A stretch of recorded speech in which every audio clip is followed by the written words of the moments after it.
The City of Vancouver has the lofty goal of becoming the greenest city in Canada by the year 2020. In order to achieve this goal, the city will have to make innovative changes to find ways to reduce greenhouse gases. Typically, the construction of new buildings, there has been little opportunity to reduce emissions.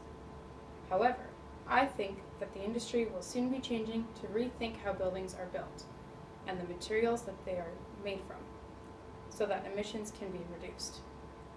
The changes that I am referring to is to changing from building high-rises from traditional materials such as concrete and steel to more environmentally friendly, carbon-trapping wood frame high-rises.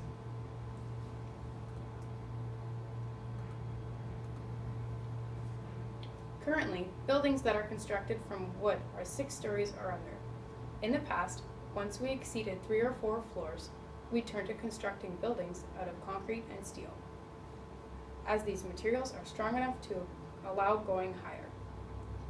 Today, however, wood products are manufactured into stronger and heavier timbers that will allow us to build high-rises up to 45 stories. I believe that wood frame construction is going to be an important factor in changing the skyline of Vancouver and will help reduce the CO2 that is produced. My name is Taylor Mitchell, and I am currently a student at BCIT working towards my degree in architecture and building technology. Today I am here to talk to you about wood frame high-rise construction.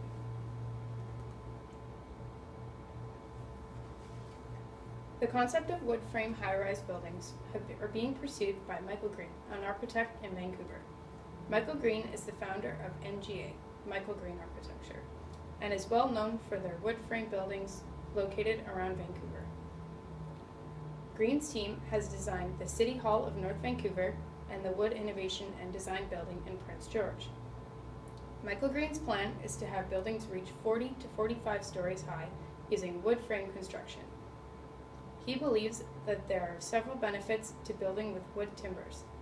That list includes carbon reduction or trapping of carbon within the wood structures to reduce the CO2 in the atmosphere. It's a more natural product to use, and it is renewable and more environmentally friendly. Buildings are typically constructed with steel and concrete.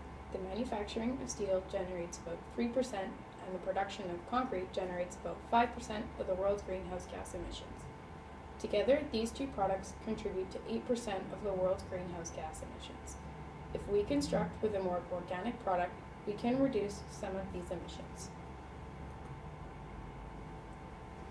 In addition to reducing the emissions associated with traditional materials, wood has the added benefit of being very good at storing carbon.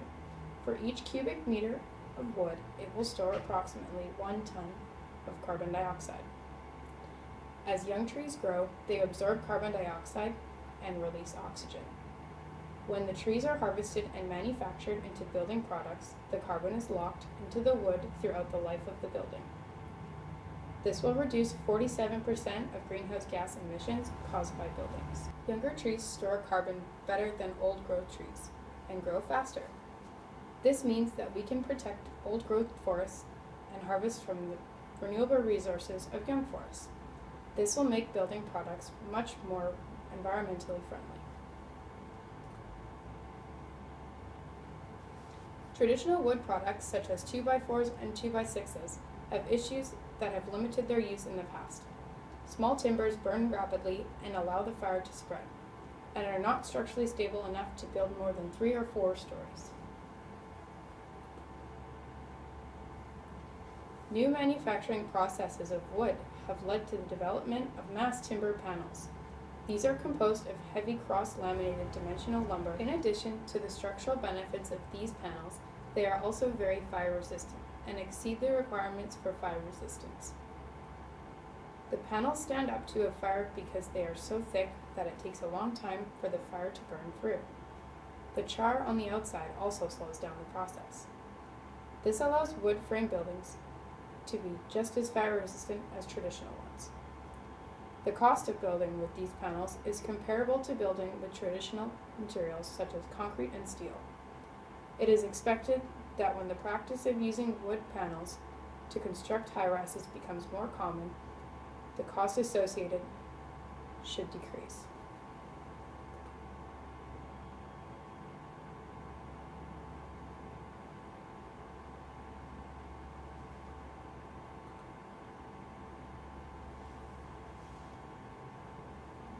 There are few existing structures that are composed of wood frame construction around the world that prove that this technology is feasible and economical.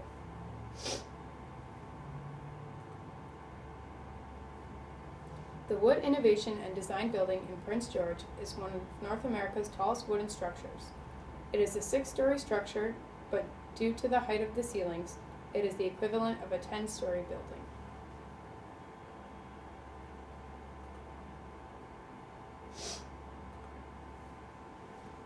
The Forte Building in Melbourne, Australia is Australia's first timber frame high-rise, reaching 10 stories.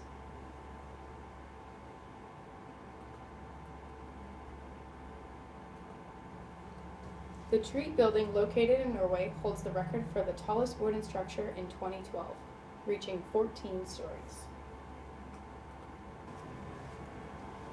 Using these mass timber panels will help builders meet the need of the future demand of increased living. As the population increases, it will require us to build denser, taller cities. These buildings will be composed of wood frame construction, because using wood products will help Vancouver reach the goal of becoming the greenest city in the world by 2020. Manufacturing with wood materials will allow the carbon in the atmosphere to be stored throughout the life of the building, decreasing our CO2 emissions. The material is also a renewable resource that we can harvest repeatedly. The method of construction is not only structurally sound, but it is just as safe as traditional practices. Using the mass timber panel will be just as fire resistant as typical structures. The structural ability of these panels will allow buildings to reach up to 45 stories. This is why I believe that wood frame construction in the future is the future for our city, as we can build safe, sound, environmentally friendly structures that reduce the carbon from the air we breathe.